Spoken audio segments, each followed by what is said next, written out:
tus pais podrian estar gritandot, algo saber tu azucar en la sanga en est mismo momento, y tu ni siquiera lo sabes. Quizás piensas que es cansancio normal, que es la edad, o esa mala circulación de la que todos hablan cuando ligan asir de etapa de la vida. Pero hay algo que casi ningún consultorio te va a decir de frente. La mayoría de los médicos esperan el resultado de un laboratorio antes de mencionar la palabra diabetes. Yo no trabajo así, porque cuando es papel finalmente llega a tus manos, tu cuerpo lleva meses, a veces años, dejando pistas en un lugar que casi nadie se molesta en revisar. La planta de tus pais. Soy la doctora Giovanna, y llevo más de 20 años trabajando, con pacientes mayores de 55 años. Hace poco atendí a una mujer de 71 años, activa, cuidadosa con lo que comía, que vino a mi consultorio solo porque su hija insistió en hacerse un chequeo anual. No tenía sed excesiva, no había bajado de peso, se sentía completamente normal. Pero cuando le pedí que se quitara los zapatos y los calcetines, en menos de un minuto conté 3 señales distintas en sus pies. Esa misma semana, su glucosa salió en 189. Ella no tenía la más mínima idea de lo que estaba pasando dentro de su cuerpo. Hoy te voy a mostrar 7 señales que tu cuerpo podría estar mostrando ahora mismo en los pies, mucho antes de que cualquier análisis de sangre te dé una respuesta. En cada una te voy a explicar qué cree la mayoría de la gente que significa, qué está pasando realmente por dentro, y un hábito sencillo que puedes empezar a aplicar hoy mismo. Quedate hasta el final, porque la señal número 6 es la que más pacientes ignoran, y también es la más peligrosa de todas. Antes de continuar, algo importante. Este video tiene fines educativos. No reemplaza una consulta médica ni un diagnóstico profesional. Si algo de lo que vas a escuchar te preocupa, habla con tu médico cuanto antes. Empecemos con la primera señal. Pies que se sienten fríos aunque el ambiente esté cálido. La mayoría de las personas dice lo mismo. Siempre he tenido mala circulación, o es la edad, y que se la va a hacer. Y es cierto que, con los años la circulación cambia un poco.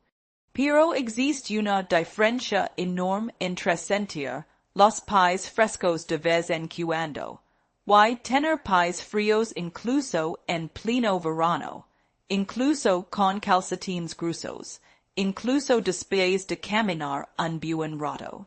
Cuando el azúcar se mancha elevado durante mucho tiempo, empieza a dañar los pads de los vasos sanguíneos más pequeños, especialmente los que ligan hasta la parte más alejada del cuerpo.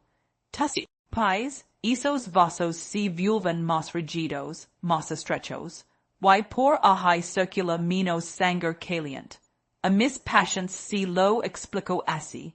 Imagina el sistema de riego de un jardín grande.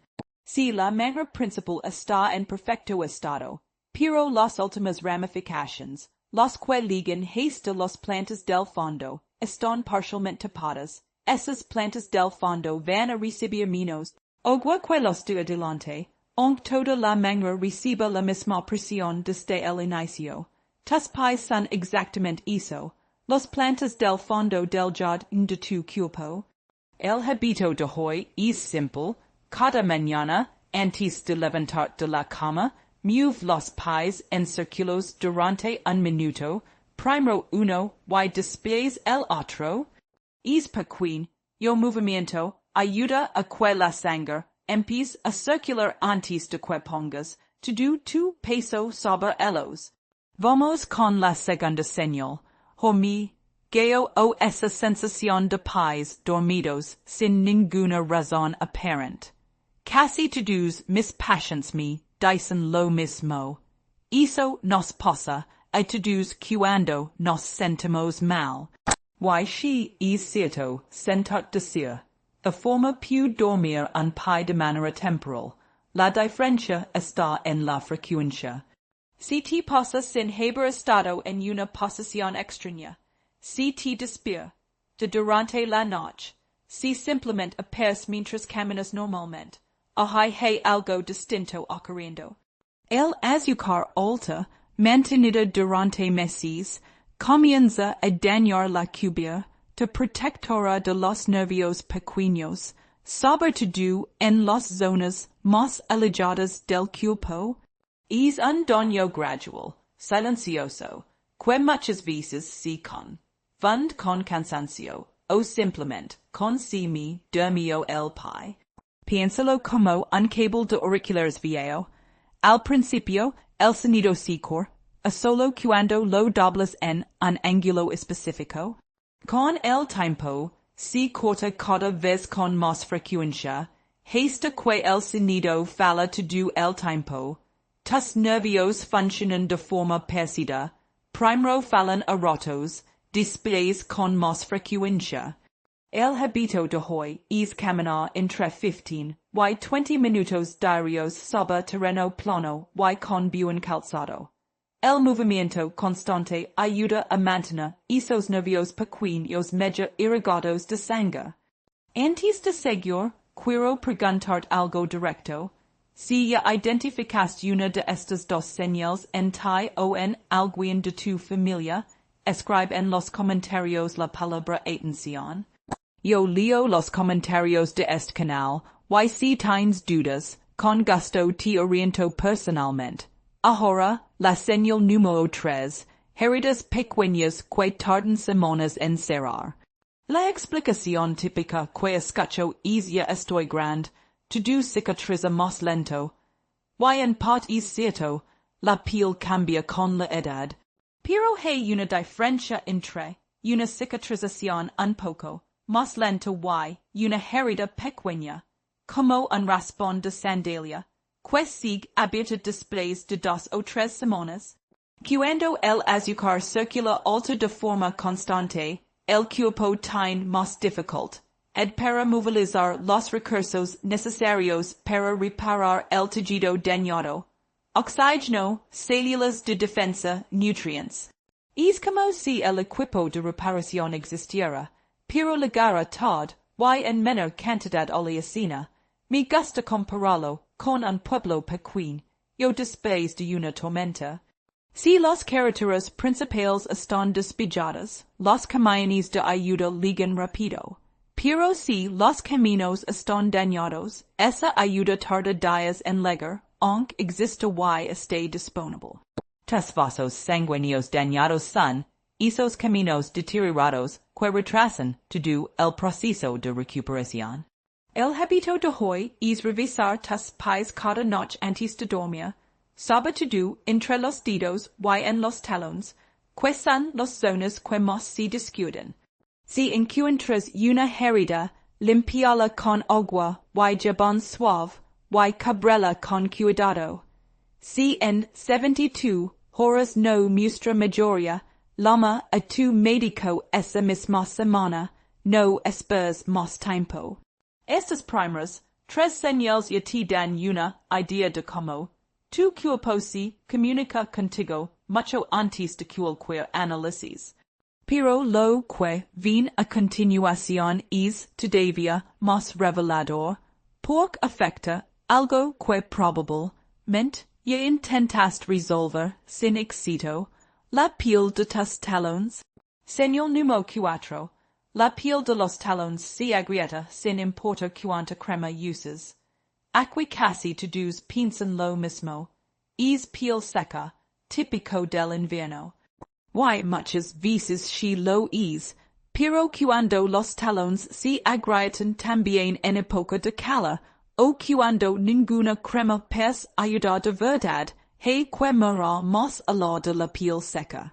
La diabetes puede afectar los nervios que controlan, en funciones automáticas del cuerpo, incluida la producción de sudor, que esos nervios falan la piel de los pies pierde su capacidad natural de mantenerse hidratada desde adentro. Ninguna crema externa puede compen. Sardel to do esa pérdida interna. Es como intentar mantener húmeda una España Russian, dola solo por fuera, mientras por dentro se sigue secando poco a poco. Si vi majada un rato, pero esa humedad no dura. El hábito de hoy es aplicar crema hidratante en talones y planta cada noche, pero nunca entre los dedos, porque hay la humedad favors los hongos. Y bebe agua de forma constante durante el día, no solo cuando sin sed, porque para cuando la sed apes, tu cuerpo ya leva rato pidiendo liquido. Quiero hacer una posa aquí. Si este video te está sirviendo, dale like ahora mismo. Es simple gesto, ayuda a que YouTube le muestre este contenido a más personas mayores de 55 años que también necesitan escuchar esto. Señal número 5. Cambios de color en la piel alrededor de los tobillos. La respuesta común es siempre he tenido esa mancha o es el sol. Puede ser cierto en muchos casos. Pero cuando aparece un tono más oscuro, rojizo o incluso ligeramente azulado alrededor de los tobillos, y no estaba ahí antes, conviene prestar atención. Esto ocurre porque la sangre no está ligando en cantidad suficiente ni de forma constante a esa zona. El tobillo, al estar lejos del corazón, es de las primeras áreas en mostrar señales cuando la circulación se compromete. Yo lo comparo con el final de una fila larga para un evento. Las primeras personas en la fila reciben todo sin problema. Las últimas, si algo se retrasa, son los que sienten el impacto primero. Tus tobillos están al final de esa fila. El hábito de hoy es sencillo. Cuando estés sentado viendo televisión o leyendo, eleva los pies apoyados sobre un banquito o un cojón. Unos minutos, varias veces al día, ayudan a que la sangre regrese con más facilidad hacia el corazón. Y ahora llegamos a la señal número 6, y esta es la que más me preocupa cuando la veo en consulta. Hinchazón en los pies y tobillos que deja marca profunda de los calcetines al quitarlos. La explicación habitual es trabajo mucho tiempo de pie. O es el calor, y la hinchazón ocasional por actividad, ed es normal, no quiero alarmar por eso. El problema aparece cuando esa hinchazón se presenta casi todos los días, sin relación clara con cuánto caminaste o estuviste de pie. Los riñones son responsables de regular buena parte del equilibrio de líquidos del cuerpo, y cuando el azúcar se mancha alto durante años, puede afectar gradualmente su capacidad de filtración. El líquido que no se elimina correctamente tiende a acumularse en la parte más baja del cuerpo, es decir, tus pies y tobillos. Piénsalo como el drenaje de una casa. Si la tubería principal empieza a obstruirse poco a poco, el agua no desaparece, simplemente se va acumulando en el punto más bajo de la casa. Tus tobillos, en este caso, son el punto más bajo. El hábito de hoy es reducir la sal en tus comidas, revisar las etiquetas de los alimentos procesados, y si notas que la hinchazón es nueva o va en aumento, coméntaselo a tu médico en tu próximo consulta. No esperes al chequeo del próximo año, porque para entonces el problema puede haber avanzado mucho más de lo que imaginas. Llegamos a la última señal, la número 7. Y es la que casi nadie relaciona con el azúcar en la sangre. Pérdida de velo en la parte, Boja de los Piernas, y en los pies.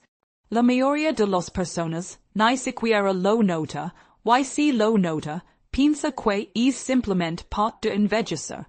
En algunos casos, she is solo eso.